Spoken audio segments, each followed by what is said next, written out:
औज़ुबिल्लाहिमिनश्शैतानिर्रजीम बिस्मिल्लाहिर्रहमानिर्रहीम। शुरू करती हूँ अल्लाह के नाम से जो बड़ा मेहरबान और नहायत रहम करने वाला है और जो हम सबका खालिक व मालिक है।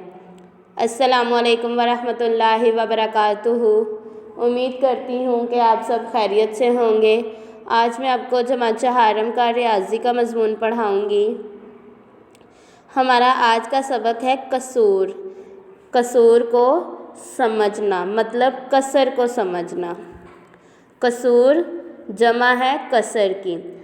दिए गए दायरे पर गौर कीजिए। इसको 4 बराबर हिस्सों में तकसीम किया गया है। ये दायरा है, इसको 4 बराबर हिस्सों में तकसीम किया गया है।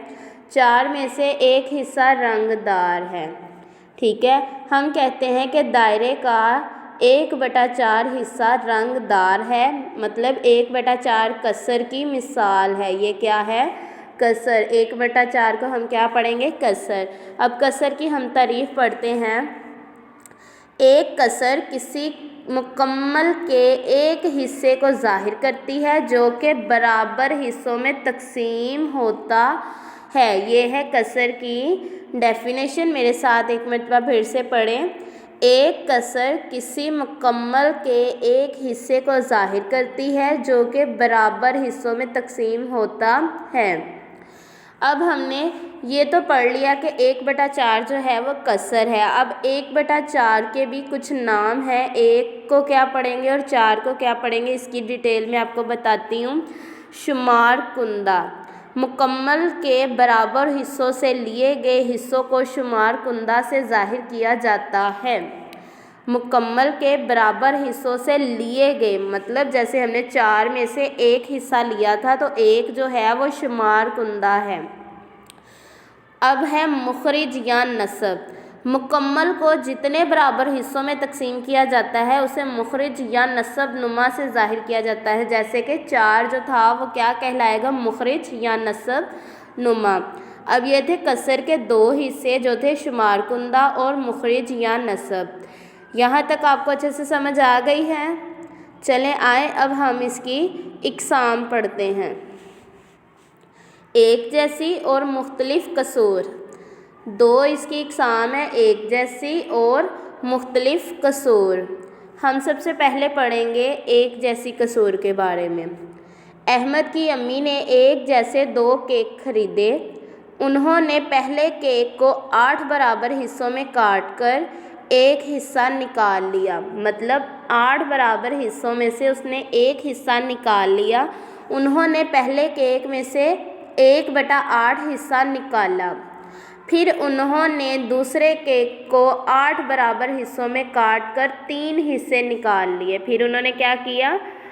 8 में से 3 हिस्से उन्होंने निकाल लिए।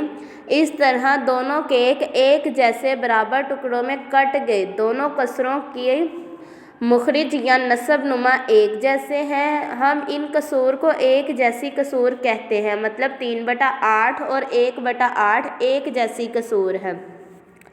एक जैसी कसूर ऐसी कसूर होती है जिसमें नस्ब नुमा एक जैसा होता है। मतलब नीचे वाली जो रकम होती है वो एक जैसी होगी तो वो हमारी कौन सी कसर कहलाएगी?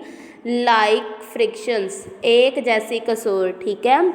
अब दूसरा है अनम की अम्मी ने एक जैसे 2 केक खरीदे। उन्होंने एक केक को 6 बराबर हिस्सों में काट कर एक हिस्सा निकाल लिया। मतलब 1/6। पहले केक में से उन्होंने 6 बराबर हिस्से किए और उनमें से एक हिस्सा उन्होंने निकाल लिया।